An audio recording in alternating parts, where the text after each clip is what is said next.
ಈ ಒಂದು ವಿಡಿಯೋದಲ್ಲಿ ನಿಮಗೆ one of the most important question features of company ಅಥವಾ ಕ್ಯಾರೆಕ್ಟರಿಸ್ಟಿಕ್ಸ್ ಆಫ್ ಕಂಪನಿ ಅಂತ ಕ್ವಶನ್ಸ್ ಅಲ್ಲಿ ಕೇಳ್ತಾರೆ. ಸೊ ಈ ಒಂದು ಕ್ವಶನ್ಸ್ ಅಲ್ಲಿ ಕೇಳಿದಾಗ ಯಾವ ತರ ನೀವು ಆನ್ಸರ್ಸ್ ಅನ್ನ ಬರೀಬೇಕು, ಯಾವೆಲ್ಲ ಟಾಪಿಕ್ ಅನ್ನ ಬರೀಬೇಕು ಅನ್ನೋದನ್ನ ನಾನು ನಿಮಗೆ ಈ ಒಂದು ವಿಡಿಯೋದಲ್ಲಿ ತಿಳಿಸ್ಕೊಡ್ತೀನಿ. ಸೊ ಇದು ಯೂನಿಟ್ ಫಸ್ಟ್ ಅಲ್ಲಿ ಬರ್ತಕ್ಕಂಥ ಕಾನ್ಸೆಪ್ಟ್ ಫೀಚರ್ಸ್ ಅಥವಾ characteristics of company or joint stock company ಅಂತ ಕರೀತಾರೆ. ಸೊ ನೋಡಿ ಏನೆಲ್ಲ ಫೀಚರ್ಸ್ ಅನ್ನ ಒಳಗೊಂಡಿರುತ್ತೆ ಒಂದು ಜಾಯಿಂಟ್ ಸ್ಟಾಕ್ ಕಂಪನಿ ಅಂತ ಬಂದ್ರೆ, ಫಸ್ಟ್ ಪಾಯಿಂಟ್ ಹೇಳುತ್ತೆ ರಿಜಿಸ್ಟ್ರೇಷನ್ಸ್ ಅಂತ ಕರಿತೀವಿ. ಸೊ ನೋಡಿ ಕಂಪನಿ ರಿಜಿಸ್ಟ್ರೇಷನ್ ಆರ್ ಇನ್ಕಾರ್ಪೊರೇಷನ್ಸ್ ಅಂತ ಕರಿತೀವಿ. So company is created only when it is registered under companies act 2013 ಅಂತ ಕರಿತೀವಿ. ರಿಜಿಸ್ಟ್ರೇಷನ್ಸ್ ಅಂದ್ರೆ ಕಂಪನಿ ಯಾವಾಗ ಕ್ರಿಯೇಟ್ ಆಗುತ್ತಪ್ಪ ಅಂತ ಹೇಳಿದ್ರೆ, ಕಂಪನಿ ಯಾವಾಗ ರಿಜಿಸ್ಟರ್ಡ್ ಆಗುತ್ತೆ under companies act, existing companies act ಏನಿರುತ್ತೆ ಅದರಲ್ಲಿ ರಿಜಿಸ್ಟ್ರೇಷನ್ ಆಗೋ ಮುಖಾಂತರ ಕಂಪನಿ ಕ್ರಿಯೇಟ್ ಆಗುತ್ತೆ. And company came into existence only when the registrations date must be mention in certificate of incorporation. Incorporation certificate ಅಲ್ಲಿ date ಅನ್ನ mention ಮಾಡೋ ಮುಖಾಂತರ company official ಆಗಿ ಎಕ್ಸಿಸ್ಟೆನ್ಸ್ ಆಗುತ್ತೆ. ಅದು ರಿಜಿಸ್ಟ್ರೇಷನ್ಸ್ ಅಂತ ಕರಿತೀವಿ. ನಾವು ಇಂಡಿಯಾದಲ್ಲಿ ಯಾವುದೇ ಕಂಪನಿಗಳು ಎಸ್ಟಾಬ್ಲಿಷ್ ಆಗಬೇಕು ಅಂತ ಹೇಳಿದ್ರೆ ರಿಜಿಸ್ಟ್ರೇಷನ್ ಮಾಡ್ಕೊಂಡು ಎಸ್ಟಾಬ್ಲಿಷ್ ಆಗಬೇಕು. ಅದನ್ನ ನಾವು ರಿಜಿಸ್ಟ್ರೇಷನ್ಸ್ ಅಂತ ಕರಿತೀವಿ. ಇದು ಮೊದಲನೇ features registration. Second one legal entity ಅಂತ ಕರಿತೀವಿ. ಅಂದ್ರೆ ಲೀಗಲ್ ಎಂಟಿಟಿ ಅಂದ್ರೆ company it has A separate legal entity as well as it is an artificial legal entity ಅಂತ ಕರಿತೀವಿ. ಬಿಕಾಸ್ ಕಂಪನಿನ ಏನಕ್ಕೆ ಆರ್ಟಿಫಿಷಿಯಲ್ ಲೀಗಲ್ ಎಂಟಿಟಿ ಅಂತ ಕರಿತೀವಿ ಅಂದ್ರೆ, company it is not A natural person, it has A artificial legal entity ಅಂತ provide ಮಾಡ್ತಾರೆ. And company it has A separate legal entity, that means it is A distinct between it's members and share holders of the company. Company management ಅಲ್ಲಿ ಬರ್ತಕ್ಕಂಥವ್ರು ಮತ್ತೆ company share holders ಇಬ್ರು ಕೂಡ ಬೇರೆ ಬೇರೆ ಇರ್ತಾರೆ. ಹಾಗಾಗಿ it has separate legal entity ಅಂತ ಕರಿತೀವಿ. Because company can identify in its own name. ಕಂಪನಿನ ಹೇಗೆ ಐಡೆಂಟಿಫೈ ಮಾಡ್ತಾರೆ ಅಂದ್ರೆ, ಕಂಪನಿ ತನ್ನ ಹೆಸರಲ್ಲೇ ಐಡೆಂಟಿಫೈ ಮಾಡೋದು. And company can enter in a contract enter ಆಗ್ಬೋದು. Company can buy assets in the name of company, ಹೆಸರಲ್ಲೇ ಅಸೆಟ್ಸ್ ಅನ್ನ ಬೈ ಮಾಡಬಹುದು. ಹಾಗಾಗಿ ಲೀಗಲ್ ಎಂಟಿಟಿ ಅಂತ ಬಂದಾಗ company it has separate legal ಎಂಟಿಟಿಯನ್ನು ಒಳಗೊಂಡಿದೆ. ಅಂದ್ರೆ ಮ್ಯಾನೇಜ್ಮೆಂಟ್ ಸಪರೇಟ್ ಇರ್ತಾರೆ, ಓನರ್ಶಿಪ್ ಸಪರೇಟ್ ಇರ್ತಾರೆ. ಯಾವುದೇ ತರದ ಬಿಸ್ನೆಸ್ ಆಕ್ಟಿವಿಟೀಸ್ ಆದ್ರೆ ಕಂಪನಿ ಹೆಸರಲ್ಲೇ ಆಗ್ತಕ್ಕಂಥದ್ದು. ಅಂಡ್ ಕಂಪನಿನ ಆರ್ಟಿಫಿಷಿಯಲ್ ಲೀಗಲ್ ಎಂಟಿಟಿ ಅಂತಾನು ಕರಿತೀವಿ. ಏನಕ್ಕೆ ಅಂದ್ರೆ ಕಂಪನಿ ನ್ಯಾಚುರಲ್ ಪರ್ಸನ್ ಅಲ್ಲ, it is an artificial person ಆಗಿರೋದ್ರಿಂದ it is an artificial legal entity ಅಂತ ಕರಿತೀವಿ. ಅಂಡ್ ಥರ್ಡ್ ಫೀಚರ್ಸ್ ಹೇಳುತ್ತೆ ಲಿಮಿಟೆಡ್ ಲಯಬಿಲಿಟಿ. ನೋಡಿ ಆ ವರ್ಡ್ ಹೇಳುತ್ತೆ ಲಿಮಿಟೆಡ್ ಲಯಬಿಲಿಟಿ ಅಂದ್ರೆ ನಿಯಮಿತ ಹೊಣೆಗಾರಿಕೆ ಅಂತ ಕರಿತೀವಿ. ಅಂದ್ರೆ ಲಯಬಿಲಿಟಿ ಲಿಮಿಟ್ ಆಗಿರುತ್ತೆ. ಯಾರ ಲಯಬಿಲಿಟಿ ಲಿಮಿಟ್ ಆಗಿರುತ್ತೆ ಅಂತ ಹೇಳಿದ್ರೆ, shareholders of the company ಯಾರಿರ್ತಾರೆ their liability is limited to the face value of the shares. ಅಂದ್ರೆ ಯಾರು ಕಂಪನಿಲಿ ಶೇರ್ ಹೋಲ್ಡರ್ಸ್ ಇರ್ತಾರಲ್ಲಪ್ಪ ಅವರ ಲಯಬಿಲಿಟಿ ಲಿಮಿಟ್ ಆಗಿರುತ್ತೆ. ಫಾರ್ ಎಕ್ಸಾಂಪಲ್ ನಾನು 1000 ಶೇರ್ಸ್ ನ ಬೈ ಮಾಡ್ತೀನಿ, 10 ರೂಪಾಯಿ ನಂಗೆ 10 ರುಪೀಸ್ ನಂಗೆ ನಾನು ಬೈ ಮಾಡ್ತೀನಿ ಅಂದ್ರೆ ನನ್ನ liability is limited to 10 rupees for 1000 shares. 1000 into 10 ಮಾಡಿದ್ರೆ 10,000 ರುಪೀಸ್ಗೆ ನನ್ನ ಲಯಬಿಲಿಟಿ ಲಿಮಿಟ್ ಆಗುತ್ತೆ. ಇವೊಂದು ಕಂಪನಿ ವೈಂಡ್ ಅಪ್ ಆಗ್ತಾ ಇದೆ, ವೈಂಡ್ ಅಪ್ ಆಗ್ಬೇಕಾದ್ರೆ assets are insufficient to fulfilling the liability, then that time shareholders is not a ಏನು ಅವ್ರು ಯಾವುದೇ ತರ ಏನು ಲಯಬಲ್ ಪಾರ್ಟಿ ಆಗೋದಿಲ್ಲ. ಬಿಕಾಸ್ ಅವ್ರ ಲಯಬಿಲಿಟಿ ಲಿಮಿಟ್ ಆಗಿರುತ್ತೆ ಅಂತ ಅರ್ಥ. ಅದನ್ನ ಲಿಮಿಟೆಡ್ ಲಯಬಿಲಿಟಿ ಅಂತ ಕರಿತೀವಿ. ನೋಡಿ ನೆಕ್ಸ್ಟ್ ಬಂದು ಪರ್ಫೆಕ್ಚುಯಲ್ ಸಕ್ಸಿಯೇಷನ್ಸ್ ಅಂತೀವಿ. ಪರ್ಫೆಕ್ಚುಯಲ್ ಸಕ್ಸಿಯೇಷನ್ಸ್ ಅಂದ್ರೆ ಕಂಪನಿಲಿ ಏನೇ ಆದ್ರೂ ಕೂಡ ಕಂಪನಿ ಇಮಿಡಿಯೇಟ್ ಆಗಿ ವೈಂಡ್ ಅಪ್ ಆಗೋದಿಲ್ಲ. ನೋಡಿ company is created by law, at the same time company can end with law.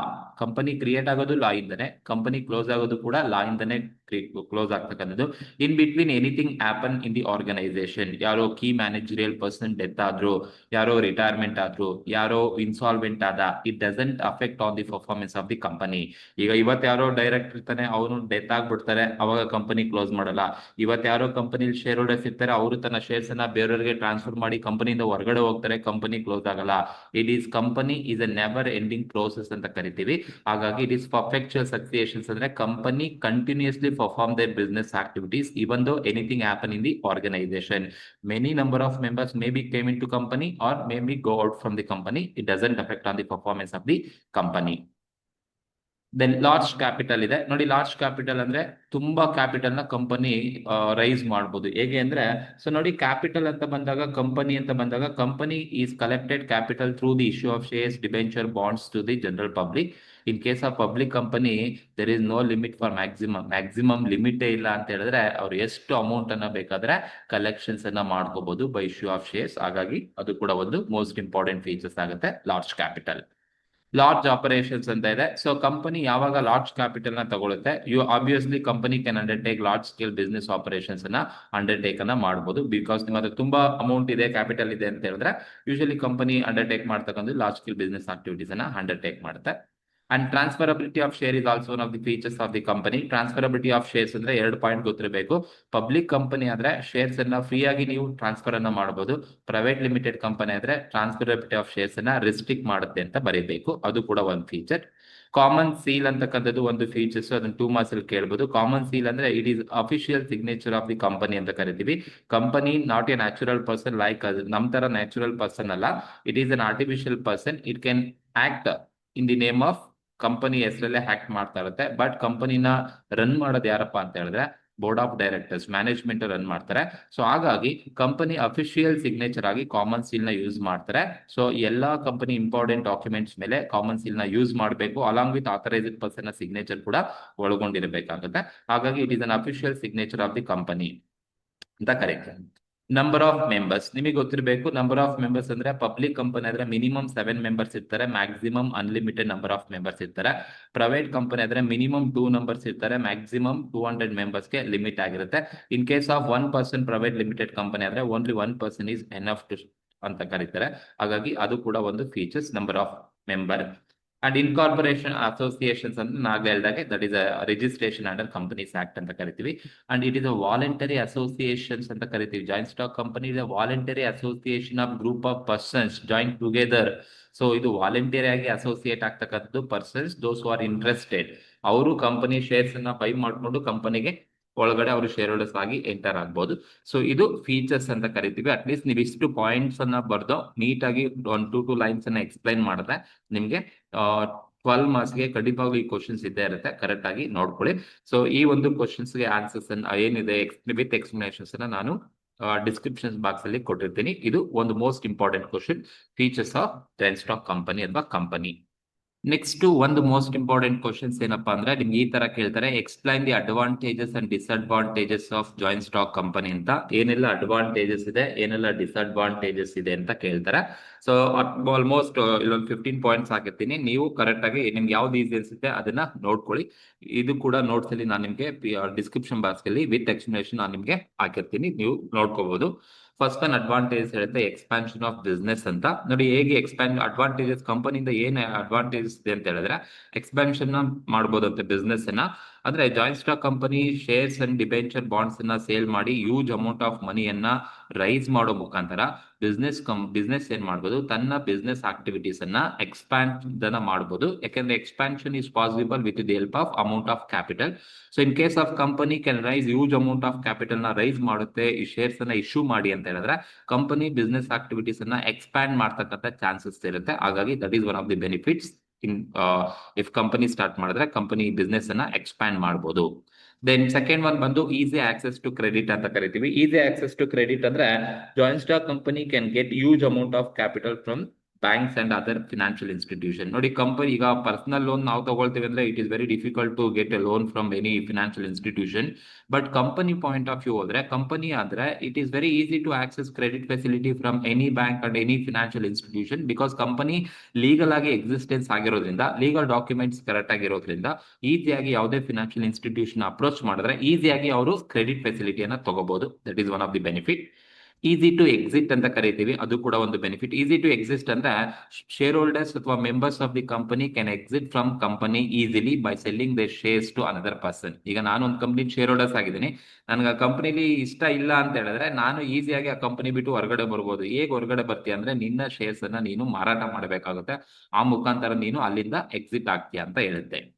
Expert services ಅನ್ನು ಕೂಡ ಕಂಪನಿ ತಗೊಳುತ್ತೆ. ಎಕ್ಸ್ಪರ್ಟ್ಸ್ ಅಂದ್ರೆ ದೋಸ್ ಹೂ ಆರ್ ಟ್ಯಾಲೆಂಟೆಡ್ ಪರ್ಸನ್ಸ್ ಇರ್ತಾರೆ, ಅವರ ಒಂದು ಟ್ಯಾಲೆಂಟ್ ಅನ್ನ ಕಂಪನಿ ಯೂಸ್ ಮಾಡ್ಕೋಬೇಕು ಅಂದ್ರೆ ಅವ್ರಿಗೆ ರೆಮ್ಯುನರೇಷನ್ಸ್ ಅನ್ನ ಕೊಡಬೇಕಾಗುತ್ತೆ. ಅವ್ರು ಎಷ್ಟು ರೆಮ್ಯುನರೇಷನ್ಸ್ ಕೇಳ್ತಾರೆ ಅಷ್ಟು ಅಮೌಂಟ್ ಅನ್ನ ಕೊಡಬೇಕಾಗುತ್ತೆ ಅಂತ ಹೇಳಿದ್ರೆ ಕಂಪನಿ ತುಂಬಾ ಕ್ಯಾಪಿಟಲ್ ನ ರೈಸ್ ಮಾಡೋದ್ರಿಂದ, ಶೇರ್ಸ್ ಡಿಬೆಂಚರ್ ಬಾಂಡ್ಸ್ ಇಂದ ರೈಸ್ ಮಾಡೋದ್ರಿಂದ ಕಂಪನಿ ಎಕ್ಸ್ಪರ್ಟ್ಸ್ ಅನ್ನ ಹೈರ್ ಮಾಡ್ಕೋಬಹುದು for the purpose of to run their business activities. ಅವರ ಒಂದು ಬಿಸ್ನೆಸ್ ಅನ್ನ ರನ್ ಮಾಡ್ಲಿಕ್ಕೆ ಎಕ್ಸ್ಪರ್ಟ್ಸ್ ಅನ್ನ ಹೈರ್ ಮಾಡ್ತಾರೆ. Those who are experts in the various field ಅಲ್ಲಿ ಯಾರೆಲ್ಲ ಎಕ್ಸ್ಪರ್ಟ್ಸ್ ಇರ್ತಾರೆ ಅವ್ರನ್ನ ಹೈರ್ ಮಾಡ್ಕೊಂಡು ಕಂಪನಿ ಗ್ರೋತ್ ಆಗ್ಲಿಕ್ಕೆ ಅನುಕೂಲ ಆಗುತ್ತೆ. And employment is one of the common advantages. Establishment of a new company is also encourage or provide job opportunities or create employment opportunity to the locality. ಅಲ್ಲಿ ಎಲ್ಲಿ establish ಆಗುತ್ತೋ ಅಲ್ಲಿ employment opportunities ಅನ್ನ create ಮಾಡುತ್ತೆ. And joint stock ಕಂಪನಿಲಿ flexibility ಇರುತ್ತೆ. There is a flexibility in such kind of business organisation. ಕಂಪನಿಲಿ flexibility ಇರುತ್ತೆ. ಲಿಮಿಟೆಡ್ ಲಯಬಿಲಿಟಿ ಅಂದ್ರೆ ಆಗ್ಲೇ ಫೀಚರ್ಸ್ ಎಲ್ಲ ಹೇಳಿದೆ. ಲಿಮಿಟೆಡ್ ಲಯಬಿಲಿಟಿ ಅಂದ್ರೆ ಶೇರ್ ಹೋಲ್ಡರ್ಸ್ ನ ಲಯಬಿಲಿಟಿ ಲಿಮಿಟ್ ಆಗಿರುತ್ತೆ ಅಂತ ಅರ್ಥ. Large capital shares debenture bonds ನ ಇಶ್ಯೂ ಮಾಡೋ ಮುಖಾಂತರ ಕಂಪನಿ ಕ್ಯಾಪಿಟಲ್ ನ ರೈಸ್ ಮಾಡುತ್ತೆ. ಹಾಗಾಗಿ ಲಾರ್ಜ್ ಕ್ಯಾಪಿಟಲ್ ಪಬ್ಲಿಕ್ ಕಂಪನಿ ಆದ್ರೆ ಅನ್ಲಿಮಿಟೆಡ್ ಮೆಂಬರ್ಸ್ ಇಂದ ತುಂಬಾ ಕ್ಯಾಪಿಟಲ್ ನ ರೈಸ್ ಮಾಡಬಹುದು. ಲಾಂಗ್ ಲೈಫ್ ಅಂದ್ರೆ company it is a never ending process. ಎಷ್ಟೇ ಜನ ಕಂಪನಿಗೆ ಬರಲಿ, ಎಷ್ಟೇ ಜನ ಕಂಪನಿಯಿಂದ ಹೊರಗಡೆ ಹೋಗ್ಲಿ, ಯಾವುದೇ ತರದ ಇಂಪ್ಯಾಕ್ಟ್ ಆಗೋದಿಲ್ಲ. It can run longer period run ಮಾಡುತ್ತೆ. ಹಾಗಾಗಿ ಲಾಂಗ್ ಲೈಫ್ ಕಂಪನಿಗೆ ಇರೋದ್ರಿಂದ company May undertake long term projects ಅನ್ನ ಅಂಡರ್ಟೇಕ್ ಮಾಡ್ತಾ ಹೋಗುತ್ತೆ. ಅಂಡ್ ಟ್ರಾನ್ಸ್ಫರ್ ಆಫ್ ಶೇರ್ಸ್ ಅಂದ್ರೆ ಪಬ್ಲಿಕ್ ಕಂಪನಿಯಲ್ಲಿ ಶೇರ್ಸ್ ಅನ್ನ ಒಬ್ಬರಿಂದ ಇನ್ನೊಬ್ಬರಿಗೆ ನೀವು ಈಸಿಯಾಗಿ ಟ್ರಾನ್ಸ್ಫರ್ ಅನ್ನ ಮಾಡಬಹುದು. ಯಾವುದೇ ತರದ ರಿಸ್ಟ್ರಿಕ್ಷನ್ಸ್ ಇಲ್ಲ. That is also one of the benefit. And better management ಅನ್ನ ತಗೋಬಹುದು. ಬೆಟರ್ ಮ್ಯಾನೇಜ್ಮೆಂಟ್ ಅಂತ ಹೇಳಿದ್ರೆ ನಿಮ್ ಕಂಪನಿಲಿ ಅಡ್ಮಿನಿಸ್ಟ್ರೇಷನ್ಸ್ ಅನ್ನ ಮಾಡ್ತಕ್ಕಂಥದ್ದು elected board of directors administrations ಅನ್ನ ಮಾಡ್ತಕ್ಕಂಥದ್ದು. ಅಂಡ್ ಆ ಡೈರೆಕ್ಟರ್ಸ್ ಜನರಲ್ ಆಗಿ ಏನಾಗಿರ್ತಾರೆ ಅಂದ್ರೆ experience and qualified in various field ಅಲ್ಲಿ ಕ್ವಾಲಿಫೈ ಆಗಿರ್ತಕ್ಕಂಥ ಎಕ್ಸ್ಪರ್ಟ್ ಇಂಥವ್ರನ್ನ ಮಾಡ್ತಕ್ಕಂಥದ್ದು. ಹಾಗಾಗಿ ಬೆಟರ್ ಮ್ಯಾನೇಜ್ಮೆಂಟ್ ಅನ್ನ ಮಾಡಬಹುದು. ಸೊ ಇವೆಲ್ಲದೂ ಕೂಡ ಅಡ್ವಾಂಟೇಜಸ್ ಅಂತ ಕರಿತೀವಿ. ಬೆನಿಫಿಷಿಯಲ್ ಅಡ್ವೈಸ್ ಆಗಲಿ, ಪಬ್ಲಿಕ್ ಕಾನ್ಫಿಡೆನ್ಸ್ ಆಗಲಿ, ಹೈಯರ್ ಪ್ರಾಫಿಟ್ ಆಗಲಿ, increase in savings and investment ಆಗಲಿ, ಇವೆಲ್ಲ advantages, benefits R merits of company ಅಂತ ಕರಿತೀವಿ. ಅದೇ ತರ ನಿಮ್ಗೆ ಡಿಸ್ಅಡ್ವಾಂಟೇಜಸ್ ಕೊಡ್ತಾರೆ. ಕಂಪನಿನ ಎಸ್ಟಾಬ್ಲಿಷ್ಮೆಂಟ್ ಮಾಡೋದ್ರಿಂದ ಕಂಪನಿನ ಕೆಲವೊಂದು ಡಿಸ್ಅಡ್ವಾಂಟೇಜ್ ಇದೆ. ಒಂದು ಇನಿಷಿಯಲ್ ಡಿಫಿಕಲ್ಟೀಸ್ ಅಂತ ಕರಿತೀವಿ. ಇನಿಷಿಯಲ್ ಡಿಫಿಕಲ್ಟೀಸ್ ಅಂದ್ರೆ ಇಟ್ ಈಸ್ ಕಂಪೇರ್ ಟು ನೀವು ಸೋಲ್ ಟ್ರೇಡಿಂಗು ಮತ್ತೆ ಪಾರ್ಟ್ನರ್ಶಿಪ್ ಫರ್ಮ್ಗೆ ಕಂಪೇರ್ ಮಾಡಿದ್ರೆ it is more difficult to establish joint stock company ಅಂತ ಕರಿತೀವಿ. ಯಾವುದಕ್ಕೆ? ಸೋಲ್ ಟ್ರೇಡಿಂಗ್ ಮತ್ತೆ ಪಾರ್ಟ್ನರ್ಶಿಪ್ ಫರ್ಮ್ಗೆ ಕಂಪೇರ್ ಮಾಡಿದ್ರೆ ನಾವು ಕಂಪನಿನ ಸ್ಟಾರ್ಟ್ ಮಾಡ್ತೀವಿ ಅಂತ ಹೇಳಿದ್ರೆ it is initially it is difficult. Finally ನೀವು ಸ್ಟಾರ್ಟ್ ಮಾಡಬಹುದು, but it is difficult to establish. And lack of interest ಅಂತ ಹೇಳಿದ್ರೆ ಶೇರ್ ಹೋಲ್ಡರ್ಸ್ಗೆ ಕಂಪನಿ ಮೇಲೆ ಇಂಟ್ರೆಸ್ಟ್ ಇರೋದಿಲ್ಲ. ಏನಕ್ಕೆ ಅಂತ ಹೇಳಿದ್ರೆ most of the share holders became relax ಆಗಿರ್ತಾರೆ and they are going to be leave all the functions to the board of directors.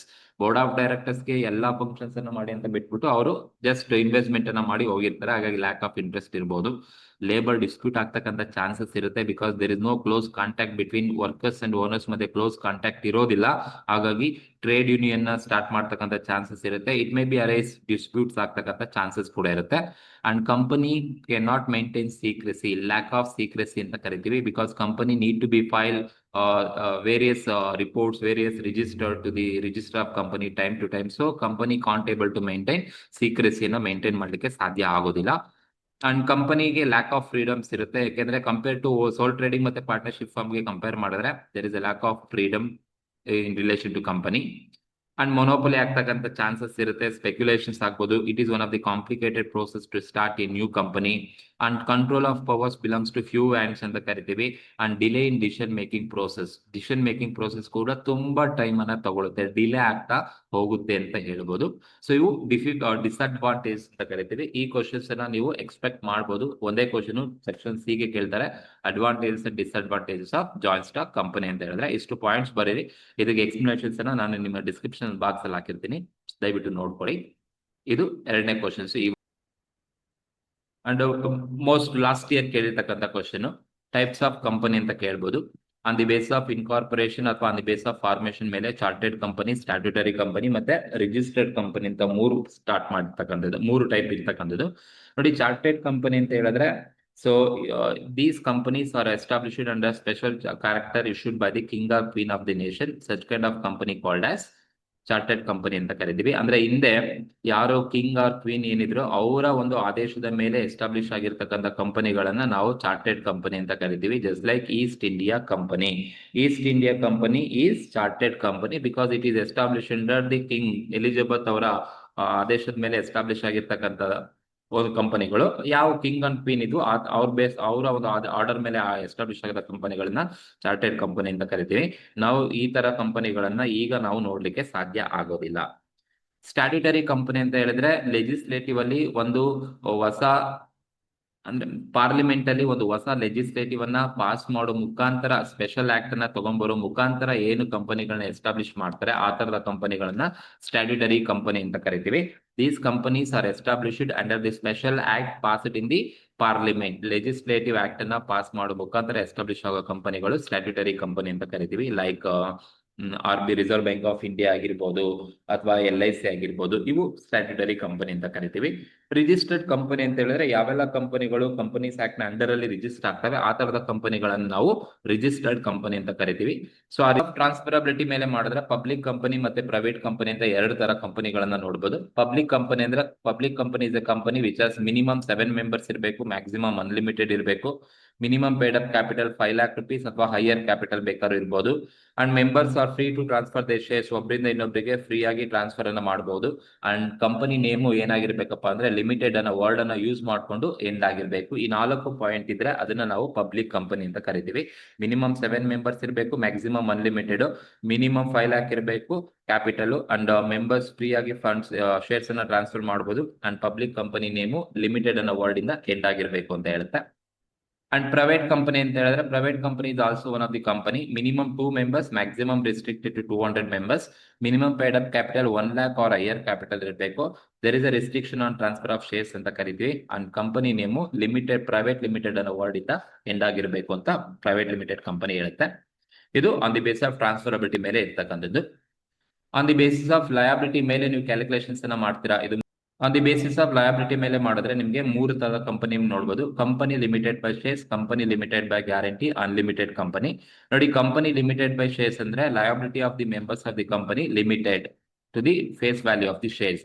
Share holders ನ ಲಯಬಿಲಿಟಿ ಲಿಮಿಟೆಡ್ ಆಗಿರುತ್ತೆ. ಅವ್ರು ಎಷ್ಟು ಶೇರ್ಸ್ ಅನ್ನ ಸಬ್ಸ್ಕ್ರೈಬ್ ಮಾಡಿರ್ತಾರೆ ಅಷ್ಟು ಶೇರ್ಸ್ ನ ಫೇಸ್ ವ್ಯಾಲ್ಯೂ ಏನಿರುತ್ತೆ ಅಷ್ಟಕ್ಕೆ ಅವರ ಲಯಬಿಲಿಟಿ ಲಿಮಿಟ್ ಆಗಿರುತ್ತೆ.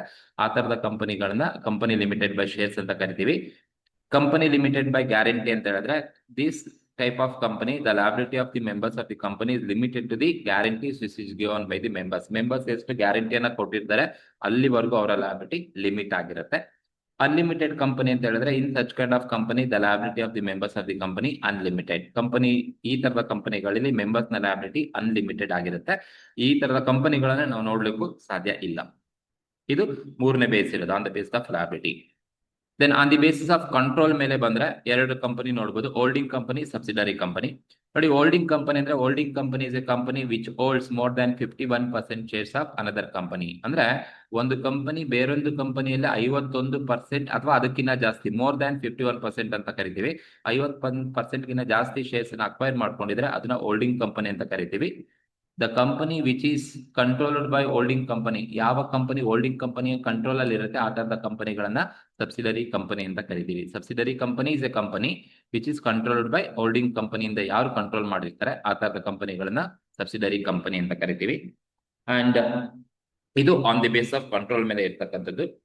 And on the basis of others ಅಂತ ಬಂದಾಗ ಇಂಡಿಯನ್ ಕಂಪನಿ ಅಂತ ಕರಿತೀವಿ. ಅಂದ್ರೆ ಇಂಡಿಯನ್ ಕಂಪನಿ ಅಂತ ಹೇಳಿದ್ರೆ ಸೊ ಡೊಮೆಸ್ಟಿಕ್ ಕಂಪನಿ ಅಥವಾ ಇಂಡಿಯನ್ ಕಂಪನಿ ಅಂತ ಕರಿತೀವಿ. The company which is registered under companies act, Indian companies act 2013 and have registered office in India. ಯಾವ ಕಂಪನಿಗಳು ಇಂಡಿಯನ್ ಕಂಪನೀಸ್ ಆಕ್ಟ್ ನ ಅಂಡರ್ ರಿಜಿಸ್ಟರ್ ಆಗಿರ್ತವೆ ಅಂದ್ರೆ ಅವರ ರಿಜಿಸ್ಟರ್ಡ್ ಆಫೀಸ್ ಕೂಡ ಇಂಡಿಯಾದಲ್ಲೇ ಇದೆ ಅಂದ್ರೆ ಆ ತರದ ಕಂಪನಿಗಳನ್ನ ನಾವು ಇಂಡಿಯನ್ ಕಂಪನಿ ಅಂತ ಕರಿತೀವಿ. ಫಾರಿನ್ ಕಂಪನಿ ಅಂದ್ರೆ ಯಾವ ಕಂಪನಿಗಳು ರಿಜಿಸ್ಟರ್ ಆಗಿರ್ತಕ್ಕಂಥದ್ದು ಔಟ್ಸೈಡ್ ದಿ ಇಂಡಿಯಾದಲ್ಲಿ ರಿಜಿಸ್ಟರ್ ಆಗಿರ್ತವೆ ಅಂಡ್ ಆ ಬಿಸ್ನೆಸ್ ಆಕ್ಟಿವಿಟೀಸ್ ಅನ್ನ ಇಂಡಿಯಾದಲ್ಲಿ ಮಾಡ್ತಾ ಇರ್ತವೆ ಆ ತರದ ಕಂಪನಿಗಳನ್ನ ನಾವು ಫಾರಿನ್ ಕಂಪನಿ ಅಂತ ಕರಿತೀವಿ. ಗವರ್ನಮೆಂಟ್ ಕಂಪನಿ ಅಂತ ಹೇಳಿದ್ರೆ ಯಾವ ಒಂದು ಕಂಪನಿಯಲ್ಲಿ ಮೋರ್ ದನ್ 51% ಆಫ್ ಕ್ಯಾಪಿಟಲ್ ನ ಸ್ಟೇಟ್ ಅಥವಾ ಸೆಂಟ್ರಲ್ ಗವರ್ನಮೆಂಟ್ ಅಥವಾ ಬೋತ್ ಇನ್ವೆಸ್ಟ್ ಮಾಡಿದೆ ಅಂತ ಹೇಳಿದ್ರೆ ಆ ತರದ ಕಂಪನಿಗಳನ್ನ ನಾವು ಗವರ್ನಮೆಂಟ್ ಕಂಪನಿ ಅಂತ ಕರಿತೀವಿ. ಲಿಸ್ಟೆಡ್ ಕಂಪನಿ ಅಂದ್ರೆ ಯಾವ ಕಂಪನಿಗಳ ಶೇರ್ಸ್ಗಳು ಶೇರ್ ಮಾರ್ಕೆಟ್ ಅಲ್ಲಿ ಲಿಸ್ಟ್ ಆಗಿರ್ತವೆ ಆ ತರದ ಕಂಪನಿಗಳನ್ನ ನಾವು ಲಿಸ್ಟೆಡ್ ಕಂಪನಿ ಅಂತ ಕರಿತೀವಿ. 1% ಕಂಪನಿ ಅಂತ ಹೇಳಿದ್ರೆ 1% company is a company, it is A private limited company ಅಂತ ಕರಿತೀವಿ. Only 1% as A member of the company and entire capital ನ ಆ ಒಬ್ಬನೇ ವ್ಯಕ್ತಿ ಇನ್ವೆಸ್ಟ್ ಮಾಡಿರ್ಬೇಕು ಅಂಡ್ ಆ ಒಬ್ಬ ವ್ಯಕ್ತಿ ರೆಸಿಡೆಂಟ್ ಆಫ್ ಇಂಡಿಯಾ ಆಗಿರ್ಬೇಕು. ಆ ತರದ ಕಂಪನಿಗಳನ್ನ ನಾವು OPC ಪ್ರೈವೇಟ್ ಲಿಮಿಟೆಡ್ ಕಂಪನಿ ಅಂತ ಕರಿತೀವಿ. ಅಂಡ್ ಸ್ಮಾಲ್ ಕಂಪನಿ ಅಂತ ಇದೆ. ಸ್ಮಾಲ್ ಕಂಪನಿ ಅಂತ ಹೇಳಿದ್ರೆ ಸೊ ಅಂದ್ರೆ ಯಾವ ಕಂಪನಿಯ ಪೇಡ್ ಅಪ್ ಕ್ಯಾಪಿಟಲ್ 50 ಲಕ್ಷಕ್ಕಿಂತ ಜಾಸ್ತಿ ಹೋಗಬಾರ್ದು ಅಂಡ್ ಯಾವ ಕಂಪನಿಯ ಟರ್ನ್ ಓವರ್ ಕೂಡ ಟು 2 ಕೋಟಿಗಿಂತ ಜಾಸ್ತಿ ಹೋಗಬಾರ್ದು. ಅಂಡ್ ಈ ಒಂದು ಸ್ಮಾಲ್ ಕಂಪನಿಗಳಲ್ಲಿ ಹೋಲ್ಡಿಂಗ್ ಮತ್ತೆ ಸಬ್ಸಿಡರಿ ಕಂಪನಿಯನ್ನ ಬಿಟ್ಟು ಇನ್ಯಾವುದೇ ತರದ ಕಂಪನಿಗಳನ್ನೇ ನೀವು ತಗೊಳ್ಳಿ. ಅವರ ಒಂದು ಕಂಪನಿಯ ಕ್ಯಾಪಿಟಲ್ 50 ಲಕ್ಷಕ್ಕಿಂತ ಜಾಸ್ತಿ ಹೋಗಬಾರ್ದು. ಅಂಡ್ ಟರ್ನ್ ಓವರ್ 2 ಕೋಟಿಗಿಂತ ಜಾಸ್ತಿ ಹೋಗಬಾರ್ದು. ಆ ತರದ ಕಂಪನಿಗಳನ್ನ ನಾವು ಸ್ಮಾಲ್ ಕಂಪನಿ ಅಂತ ಕರಿತೀವಿ. ಅಂಡ್ ಗ್ಲೋಬಲ್ ಕಂಪನಿ ಅಂತ ಹೇಳಿದ್ರೆ ಮೋರ್ ದ್ಯಾನ್ 2 ಕಂಟ್ರೀಸ್ ಅಲ್ಲಿ ಕಂಪನಿ ಯಾವೆಲ್ಲ ಕಂಪನಿಗಳು ಆಪರೇಟ್ ಮಾಡ್ತಾ ಇರುತ್ತೆ ಆ ತರದ ಕಂಪನಿಗಳನ್ನ ನಾವು ಗ್ಲೋಬಲ್ ಕಂಪನಿ ಅಂತ ಕರಿತೀವಿ. ಸೊ ಇದು ಬಾಡಿ ಕಾರ್ಪೊರೇಟ್ ಇದೆ, ಅಸೋಸಿಯೇಟ್ ಕಂಪನಿನ ನೋಡ್ಕೊಳ್ಳಿ. ಸೊ ಈ ಎಲ್ಲಾ ಕಂಪನಿಗಳು ನಿಮ್ಗೆ ಮೋಸ್ಟ್ ಇಂಪಾರ್ಟೆಂಟ್ ಆಗಿರುತ್ತೆ. ಇದು ಕೂಡ ನಿಮ್ಗೆ ಲಾಸ್ಟ್ ಕೇಳಿರ್ತಕ್ಕಂಥದ್ದು. So on the base of liability ಆಗಿರ್ಬೋದು, on the base of formation ಆಗಿರ್ಬೋದು, ಕಂಟ್ರೋಲ್ ಆಗಿರ್ಬೋದು, ಅದರ್ಸ್ ಆಗಿರ್ಬೋದು, ಲಾಸ್ಟ್ ಇಯರ್ ಕೇಳಿರ್ತಕ್ಕಂಥದ್ದು. ಸೊ ಈ ಒಂದು ಚಾಪ್ಟರ್ ಅಲ್ಲಿ total 4 point important concept. So ಮುಂದೆ ಆಲ್ರೆಡಿ ಒಂದು ವಿಡಿಯೋದಲ್ಲಿ ನಾನು ಡಿಫ್ರೆನ್ಸ್ ಹಾಕಿದ್ದೀನಿ. And advantages, disadvantages, features and types of company ಈಗ ನಿಮ್ಗೆ ಇರ್ತಕ್ಕಂಥದ್ದು. ಈ ಒಂದು ಎಲ್ಲಾ ಆನ್ಸರ್ಸ್ ಕೂಡ ನಾನು ನಿಮ್ಗೆ ಡಿಸ್ಕ್ರಿಪ್ಷನ್ಸ್ ಅಲ್ಲಿ ಆಗಿರ್ತೀನಿ. ಈ ಒಂದು ವಿಡಿಯೋ ಇಷ್ಟ ಆದ್ರೆ ದಯವಿಟ್ಟು ಸಬ್ಸ್ಕ್ರೈಬ್ ಮಾಡಿ. Thank you.